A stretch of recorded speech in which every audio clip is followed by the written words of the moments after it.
This is the Critical Conversations podcast, a KPOV special project developed to feature unique perspectives and the courage it takes to go there, challenge mundane thought, and question the norm. To have this discussion with Professor Tom Berry, who will discuss some of the realities of our collective times and situations. Let's leap in with both feet. Racism exists in all communities. It is woven into the fabric of our nation. To what extent is racism a pressing social issue in Central Oregon? Yeah, that's a great question, Stephen. Thanks for having me on the show. It's a huge question to answer, and then one that requires tracing back into the past to understand the present. I think a careful reading of history is important for understanding not only race relations, but all aspects of kind of the social world, our culture, our cultural values, history of development of institutions, institutions of education, the legal system, the criminal justice system, employment sectors. I mean, to understand today, we have to go back to the past. And when I was thinking about it and preparing for today's, for our talk today, is thinking back this past year or 2 years ago, within the last 2 years, New York Times did an expose, an investigation on 1619 Project. And the 1619 Project was basically an examination from indentured servitude to formal system of slavery in the United States, and encouraging readers and encouraging the public to be engaged in sort of understanding the foundational roots of a lot of our systems, of how we developed this peculiar institution of slavery, how it was developed, and the development of that system, and how we can look at the present and keeping the past in mind. I'm thinking of another example too of an author, Roxanne Dunbar Ortiz, a Native American historian who, her most recent book, I believe it's her most recent book, it's called Loaded, A Disarming History of the Second Amendment. And in that book, she talks about and addresses and gathers a lot of information to support the idea that the Second Amendment was established because there was no standing law enforcement or military within the colonies. And the idea of individuals owning weapons was a way to protect white settlers. And so the Second Amendment has a deep history that's rooted in white supremacy and domination and issues of subjugation. And it's something like that I think, that understanding those histories are critical for understanding how we developed our system of capitalism. Capitalism operates in different ways in different countries. And I think to understand the linkages between white supremacy and capitalism is a really important connection in the United States. Racism is linked up to expansion, development, manifest, sort of that movement west, and the subjugation of people of color, different classes, different racial groups, in order to maintain these kind of systems of domination, a system that is privileging few at the disadvantage of many. I was listening to a podcast yesterday from the New Yorker, and the interview with Jelani Cobb, and there's in the interview, he's talking about a new film out. The film is directed by Sam Pollard. It's called MLK FBI, and it's about COINTELPRO and COINTELPRO's kind of the tracking of MLK and how the federal government was involved in tracking, monitoring, and trying to subvert the organization of the Southern Christian Leadership Conference and the work of Martin Luther King. I mean, he's a figure that, we celebrate and we should celebrate in terms of his importance in terms of culture and history. But I found Jelani Cobb's discussion really interesting in the sense of that we don't oftentimes investigate the ways in which institutions, the government in this case, is working to prevent a more complete understanding of issues of white supremacy and white domination, and not only historically but also in more contemporary kind of social life. I don't know, Steve, that's like a lot of stuff about like racism at large, but I want to try to hit upon a point that it's understanding that the roots of that history and understanding its development over a course of time to prevent us from looking at today and saying, well, race is no longer something that's as powerful or as important as it was in the past. It was maybe more visible in the past. Today, it's more invisible. Politicians and others speak in coded languages sometimes because they're aware of sort of some of the repercussions. But we also can see some boldness with the rise and development of Black Lives Matter in 2013 of this sort of white backlash that went on. And kind of as a last point, kind of refer to an article written in the Atlantic Monthly by Ta-Nehisi Coates, who the article title was "Trump, the first white American president." And I think that is very provocative, this idea that the election of Trump was also about race. I mean, it could have been about political ideology. I mean, for sure. I mean, not everyone who voted for Trump voted for the same reason. But part of the reason for support, and I think what he was addressing, is that there was the idea that it was a return of sort of of whiteness was important for some people within our nation, within our community itself. And that can't be ignored. I mean, it has to be kind of recognized, part of that. So that's a big question about racism society, about Central Oregon. I'd say, Central Oregon is a community. So like other communities across the nation, we face our own challenges regarding racism within our own community. It's been really powerful to see over the last few years growing coalitions of allies, of people of color, of groups of color working together to create and have a stronger voice within our community itself. And you can see that at the city council level, although some recent controversy around that as well. But at least there's movement and there's change. The question will be is where does that change take us? How far do we go in terms of that change? I mean, that's going to be the big question. Well, and I'd like to circle back and make one comment. I've heard it estimated that only about 2 to 3% of Americans actually have studied history to any great degree. So, we're working out of a base of ignorance. We really don't know what happened. One author referred to the fact that racism is America's original sin. Which kind of strikes a chord with me for sure. What do you see in teaching this up at COCC? Do you find that your students are not aware of a lot of what's gone on?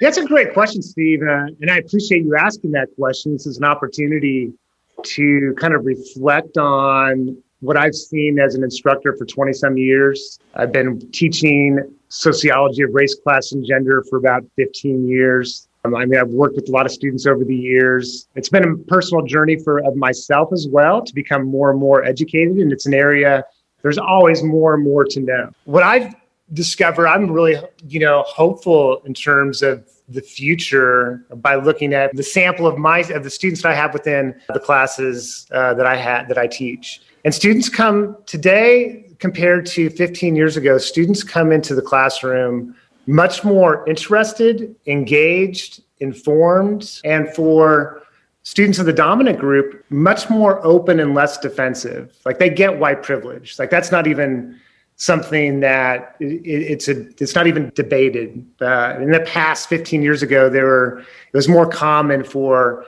individuals of the dominant group to get their feathers ruffled in talking about white privilege. And today there's more just real recognition and a desire to learn more, understand more, and also to be engaged into making our communities more just and more equitable. So I've seen a lot of change in that regard. I mean, and of course, it could be a self-selected group of students too, who are interested in the subject matter and the topic. But I'd like to think that youth, and this could be a kind of a regional difference, could be those who are in education and those who are not, although I think that's complicated. There's a lot more information, a lot more talking points. It's harder to avoid addressing racism in society when you see things on our smartphones, right? The world follows us in a different way. You can't ignore it, so you have to be able to explain it in some sort of way. So I think, my experience is that there's a lot of people who are inquisitive. The justifications of the past no longer work. Yeah. Well, and locally, I think It's been stated that living here in Central Oregon, we've kind of lived in a bubble for a while, and we aren't as affected by economic stresses. The cost of housing has continued to increase, which has made it increasingly difficult. But in regards to the social situation, it's really seen little change by comparison to the rest of America. I can appreciate the fact that you actually teach this form of information. It's incredibly important. I think you have to hope that your students will carry this message out to the rest of people that aren't necessarily interested. And hopefully that's what you're doing, is educating a bunch of people that will go out and make a change. So tell me, Tom, what role does the majority group whites play in maintaining or challenging racism? As we were talking about, Steve, in that first part about being educated, being informed, being open. For me, if at a personal level, when I'm confronted with something that's new or novel, or I get a reaction, like an emotional reaction to something, I need to pay attention to where's that coming from, and that takes time and investigation and work to be able to sort of understand that. And I understand that not everyone is interested in engaging in that sort of self-discovery about oneself in that regard. But anyway, so to go back to sort of this idea of what role can whites play in challenging and dismantling? I think, the word of, anti-racism, I think that language and that idea is a powerful one. And it's a distinction from what sort of identifies that I'm not racist, right? That distinction between I'm not racist. What does it mean you're anti-racist, though? There's a distinction there. I think that conversation is an important one. To be neutral is actually to be reinforcing that system of inequality, which is really status quo. And it's kind of maybe odd to think about. It's I'm not trying to do any harm. I'm being neutral. I don't want to offend anyone. Well, it's those are values that are important values, to be respectful. But we need to be respectful, but also challenging the existing system at the same time.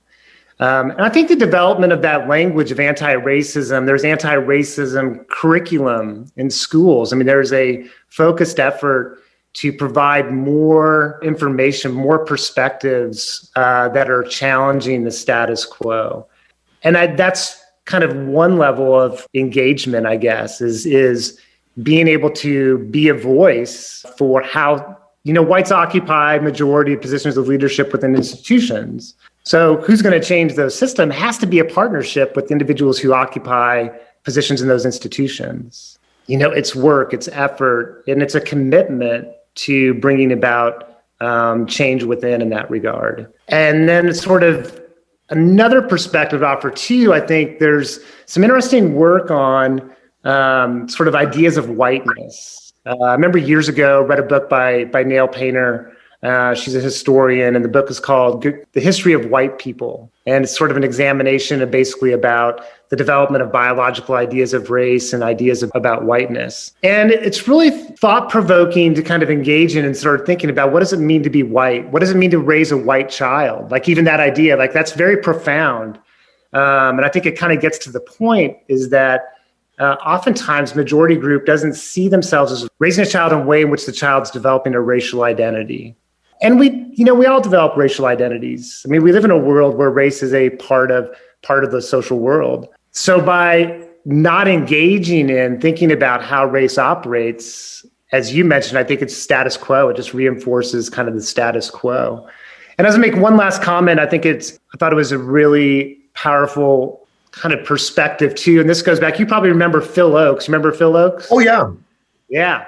The song, You Think, Love Me, I'm a Liberal. You familiar with that song? Not really. I should be, though.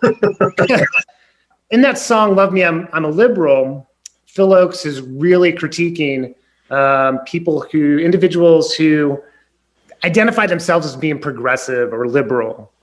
I'm liberal, but then he says, well, you're liberal until a certain point, until that point comes where you may lose some advantage, or you are going to be there's a consequence to you in some way. Out of your comfort zone.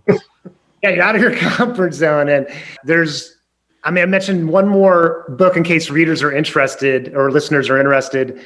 And it's written by a philosopher. She's a philosopher by trade. Her name is Shannon Sullivan. And the book is called Good White People. And the book, in Good White People, she really wants to investigate the development of how the majority culture develops ideas about race. And sometimes identifying oneself as being a racially progressive is to separate oneself from the other white people. So it's a symbolic sort of thing versus really an anti-racist perspective, which would be not just I'm a good white person, because no one wants to be identified as being racist. I mean, that's a label well, I shouldn't say no one. I think some people may embrace, like they don't care, right? It's like that. Yeah. They get that. But for most people, they want to appear, it's a moral position that's symbolic versus one of really trying to evoke change. So to be an anti-racist is to lean in, to be a voice, to understand, to evoke change. The good white person is one who is neutral, identifying themselves as being progressive, but not really, at the end of the day, doing the things that are necessary to shape the community or understand institutions and things like that. So to go back to your question, Steve, as a final sort of sum, like what can people do? I think, read, understand, engage in sort of discussions. And I think that process of discovery is an important one. And then serve in positions of leadership within the community. Amen. Well, Tom, I think we're just about out of time. I want to thank you so much for coming on the program. It's really important that we look historically at what has gone on and try to adjust accordingly and kind of slip out of that I'm not a racist, but being anti-racist. So thanks again, Tom. Oh, you're welcome, Steve. It's been a pleasure. Excellent. We'll catch you on the radio. You've been listening to a KPOV Critical Conversation. To hear more engaging interviews on important topics, please visit kpov.org/criticalconversations.